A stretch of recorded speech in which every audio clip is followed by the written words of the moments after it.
Olá, nerds! Voltamos, sou o Ronaldo Toco César. E aí, galera? E a gente vai falar de uma obra que é uma das maiores pedras de salvação dos anos 90, segundo César. A primeira a gente já puxou aqui, que é Marvels. Exatamente. A segunda, quem conhece já deve ter deduzido, que também é de Alex Ross e é da DC, que seria O Reino do Amanhã, aqui no Brasil. Agora, ele fez tanta coisa na DC, né, depois disso, que ele praticamente virou contratado da DC, né? Não sei se ele chegou a fazer esse contrato, né, de exclusividade. Uhum. E aí, como ele tem muita coisa na DC, né, o público pode ter confundido aí com Injustiça, tem os maiores heróis da Terra, tem muita coisa legal na DC, mas esse foi o primeiro trabalho dele, né? Acredito que sim, que seria o primeiro trabalho dele na DC. E assim, por que a gente tá trazendo esse material também aqui, né? Porque esse ano a gente tá comemorando os 80 anos do Super-Homem. Né? Super-Homem criado em 1938 e tal. E aí, assim, a gente vai, ao longo do ano, falar de umas outras histórias de Super-Homem. E aí, pra mim, essa é a melhor história de Super-Homem. Uhum. É a história que mostra o quão importante ele é dentro de todo o universo de quadrinhos de heróis, né? Nem só da DC, de quadrinhos de super-heróis, né? Ele é quem, a partir dele é que surge todo um filão. Exatamente. Que vai ser criado e é consumido até hoje, e é uma das marcas importantíssimas. Se você pegar alguns símbolos assim, para o West Super-Homem, ele é reconhecido no planeta inteiro, né? Você pode não conhecer vários símbolos, mas o West Super-Homem eu acredito que quase todo mundo conhece, todo mundo já teve algum contato mínimo que seja com o Super-Homem. Então é um personagem dos mais importantes dentro das histórias e quadrinhos, e com certeza é o mais importante dentro da linha de quadrinhos de herói, né? Uhum. E aí, pra mim, a gente já começa aqui tendo o pé na porta, traz a melhor história de Super-Homem, que é o Reino do Amanhã. E aí, a gente, né, tem um videozinho de Marvels, e aí foi legal porque assim, a gente foi impactado com Marvels, com a arte de Alex Ross e coisa e tal. Principalmente pelo visual, né? O visual. E pouco tempo depois, 1997, Marvel sai em 95, 1997 sai também aqui o Reino do Amanhã. E aí, antes da gente contar a história do Reino do Amanhã, vamos contar o contexto também que está envolvido, né? Nessa época já saía aqui no Brasil uma revista chamada Wizard, que era a primeira revista de quadrinhos, né? Não falando sobre tinha revista herói na época, mas a revista herói eu não costumava ler, mas eu tenho a impressão que ela falava muito do anime. Exato. Falava de desenho, da manchete. Era mais aquele universo dos super-heróis japoneses. Estava muito em alta na época, Cavaleiros de Zodíaco, né? Exato. Ultraman. Então, e é muito por esse caminho, apesar de também ter umas matérias sobre super-heróis dos comics, mas não era o forte da revista, né? Exato. E aí chega o Wizard e colocava as matérias, bem diagramação de revista séria, né?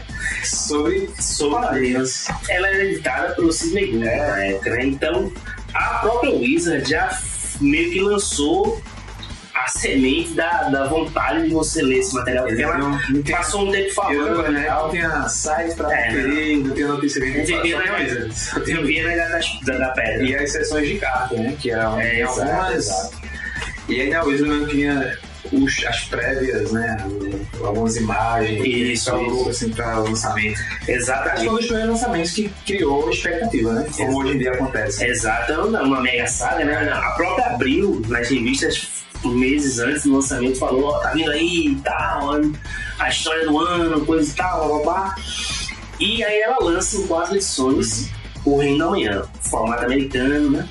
Papel especial, com uns detalhes bem interessantes, né? A capa são 4 edições, a capa dos 3 primeiros são os personagens que estão envolvidos na história. E a partir daí já é uma coisa bem diferenciada, porque são em média 35, 34 personagens, então você passava um tempo tentando identificar quem era cada personagem. Novos, né, também. Tem uma capa dos heróis que na história são os heróis modernos, né? Exato. E tinha esse material. E o próprio Alex Ross, ele depois lançou a gente teve acesso pela Wizard e tal, que ele botou um monte de easter egg. Ele tá bem solto, né? Ele tava bem solto. Ele desenhou e tal. E outra coisa, a história foi tão importante na época que se cogitava muito se isso daí valia como o futuro do universo DC ou não, né? Durante Enquanto também a gente vai oficializado, não, né? Na melhor das hipóteses, pode ser uma terra paralela, mas isso não é o futuro. Exato, né? Mas durante um bom tempo ficou-se como... Porque ela é muito bem, né? Exato. Amarrada ali a possibilidade. Vamos falar da outra figura que faz parte desse projeto, que é o Mark Waid, né? Um cara que deu um show com relação ao que ele entende do universo da DC dentro disso aí. E assim, enquanto que a beleza do Marvel, né, era de uma maneira até poética, contar a trajetória do próprio universo Marvel, como ele se tornou o que ele é hoje, com todos os super-heróis, que era uma história mais simples, digamos assim, né, mais nostálgica. Exato. E em Reino da Manhã foi uma coisa totalmente nova, né, um futuro, né? Exato. Em vez de olhar pra trás, na verdade ele tá vendo o fim, né, o que aconteceria. É uma história mais ousada, né, e até que ela tem referência da Bíblia, né, os anúncios eram frases bíblicas, né? Exatamente. Seja feita a vossa vontade. Né? O próprio nome Reino da Manhã aqui no Brasil, em inglês é Kingdom Come. E Kingdom Come é a parte lá do Pai Nosso, né? Thy us the Kingdom Come. Venha a nós, o que aqui é venha a nós o vosso reino. Lá se lembra exatamente. Foi uma coisa bem feliz a escolha, que eu acho esse nome retável, né? O Reino da Manhã. Sim. Uma coisa bem...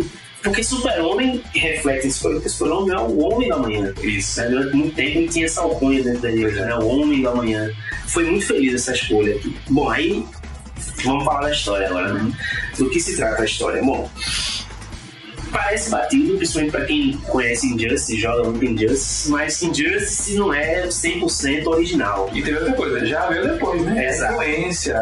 Injustice não é 100% original. Por quê? Porque aqui nessa história ele diz o seguinte: o Super-Homem tá lá, junto com os heróis e tal, e surge uma nova leva de heróis, né? Filhos, outros heróis e tal, desses heróis que estão nessa primeira linha com o Super-Homem aqui. Dentro desses novos heróis, vai acontecer uma situação em que, num determinado momento, Coringa mata Lois Lane, né? Mata Lois Lane e tal. E um dos personagens novos aí, que é o Magog, vai lá e mata Coringa, né? Mata Coringa com o Super-Homem e tal, isso na frente de câmeras e blá. O que leva ao questionamento do papel de Super-Homem dentro desse novo mundo que está se apresentando.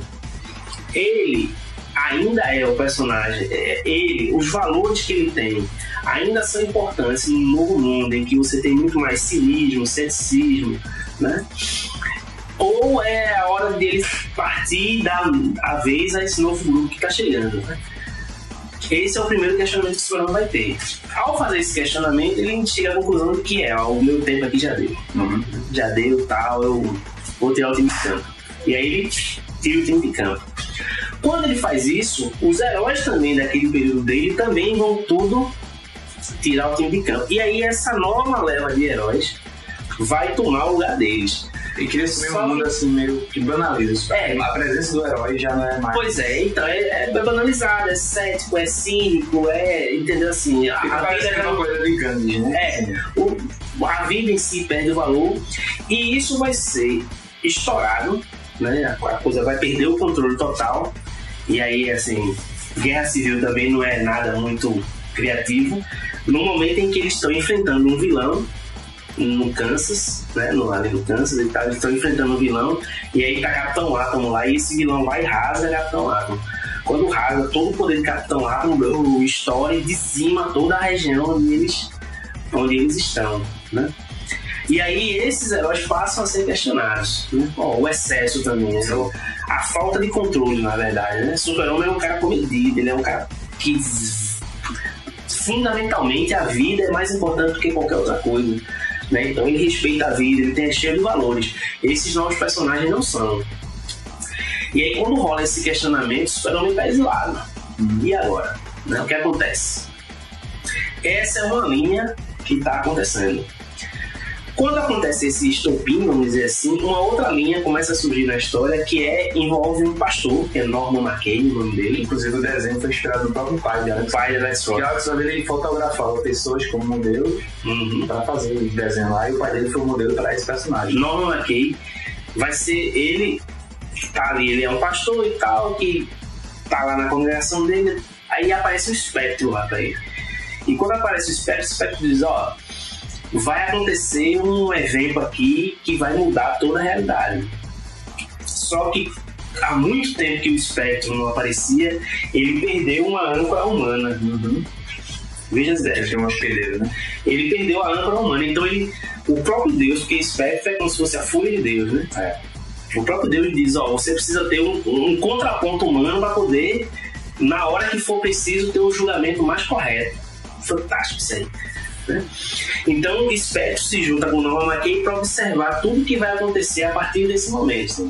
E na história principal, vamos dizer assim, a linhas gerais, quando acontece esse evento, Mulher Maravilha vai procurar Super-Homem para Super-Homem voltar. Então a clássica imagem que ele tá como trator. Exato. Super-Homem, ele tá na fortaleza. Esse quadro inicial que mostra ele segurando o trator é uma homenagem à primeira capa, né? A primeira capa que ele tá ele tá segurando o trator, fazendo algum conceito, né? Que é quase semelhante à primeira capa do Action Comics. Exatamente. E aí, Mulher Maravilha vai atrás dele pra Super-Homem voltar. Porque diz, você que era a bússola moral de todo mundo. Né? Hoje a gente tá numa situação em que tá complicado. E aí você vai lendo, esse é o primeiro momento, né? Norman McKay e tal, Spectrum, bababá e tal. O Super-Homem começa a ver e tal, e vê que o negócio se descontrolou, até que no fim da revista tem uma briga lá entre heróis, né?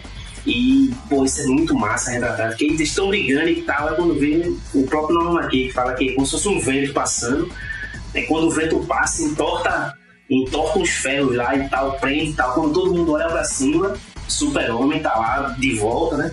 E contendo esses caras que estão brigando entre si. Só que quando essa imagem aparece, o próprio Norman McKay vê que aquilo ali é o estopim do apocalipse. Extraordinário, né? Extraordinário. E eu li isso na época, bicho. Sim. Né? Eu acompanhei mensalmente e tal. Imaginei a agonia de chegar ao mês seguinte. Aí você lê de novo. Não, eu acho que eu tô falando. Que era assim, só tem isso pra ler. Veja só, eu tô falando isso aqui, mas eu acho que faz uns 20. Ela é de 97, faz uns 15 anos que eu li Marvel. Né? E não li mais lá pra cá. Tá tudo na memória, assim. Puf, estoura o apocalipse com aquela volta do Super-Homem. Né? Então termina o primeiro arco, primeira parte, né? Termina com essa volta do Super-Homem e o Norman McKay vendo junto com o Spectrum dizendo, a partir de agora o negócio é ladeira abaixo. Uma curiosidade que a gente tem que falar sobre isso aí é que já foi levantado em alguns fóruns de discussão e tal, não sei o que Mark Waid, na verdade, ele tá retratando justamente os heróis da Marvel, com essa nova leva de heróis. Mas que herói da Marvel a gente tá falando? Wolverine, Deadpool, né? Os que foram criados justiceiros, tá? Aqueles que matam e não tem muita discriminação pra fazer isso aí, né? Então Mark Waid fez meio que faz assim, nessa homenagem que ele tá fazendo, ele faz esse paralelo. Os heróis DC são meio que bastiões da virtude e tal, não sei o que. E os da Marvel são os mais humanos, mas que por causa disso também são cheios de conflitos e tal, e esse conflito respinga no resto da sociedade. Bom, Super-Homem volta com Mulher Maravilha e tal, e aí quando ele volta, velhos personagens também voltam. Volta o Flash, volta o Lanterna Verde, o Gavião Negro, e aí também isso é muito arretado, porque, por exemplo, o Flash, ele vive no espaço entre os segundos. Né? Flash, ele se torna a própria força da aceleração, né? E aí é legal que até hoje você não sabe se aquele Flash é o Barry Allen ou é o Wallace West, né?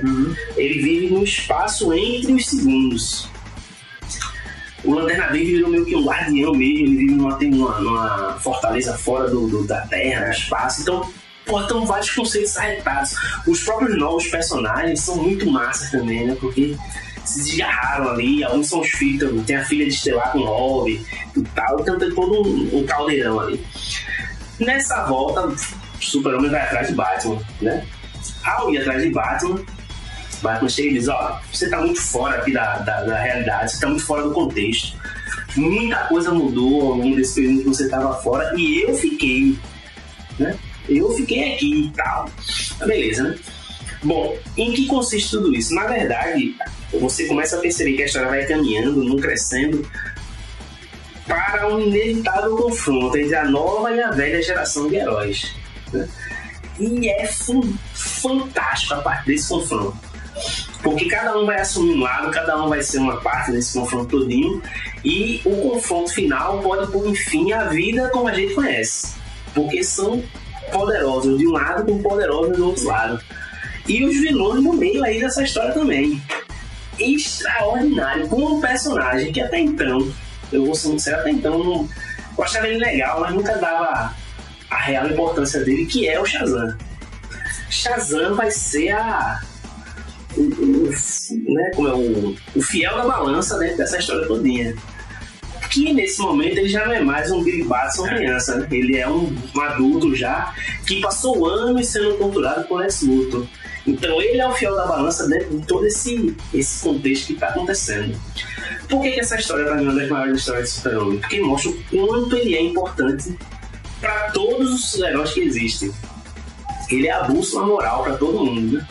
É tanto que quando ele saiu o negócio desandou, e quando ele volta meio que sem querer, ele pode desencadear o fim de tudo e a parte do combate que existe. É uma das maiores coisas que você já leu, né?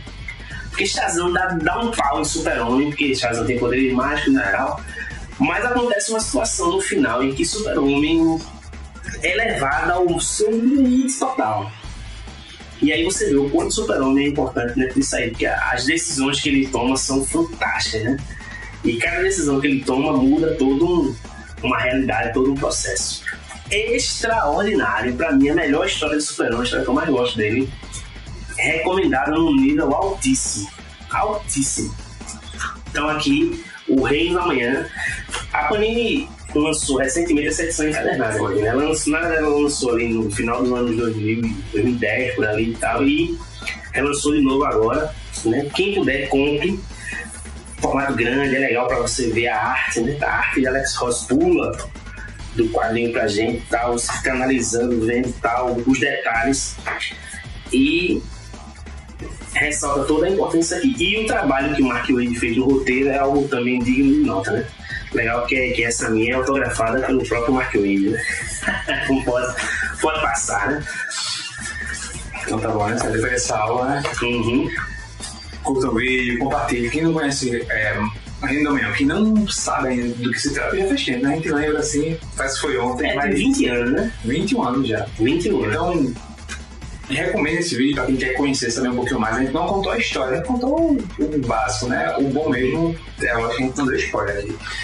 E assine o canal para receber notificações. Vão lá no netsubversivo.com.br para ver os links para vídeo, para os textos, para o podcast, que é no soundcloud.com. Pesquisa lá o Net Subversivo. E valeu, certo? Semana que vem tamo junto. A gente volta. Valeu. Um abraço.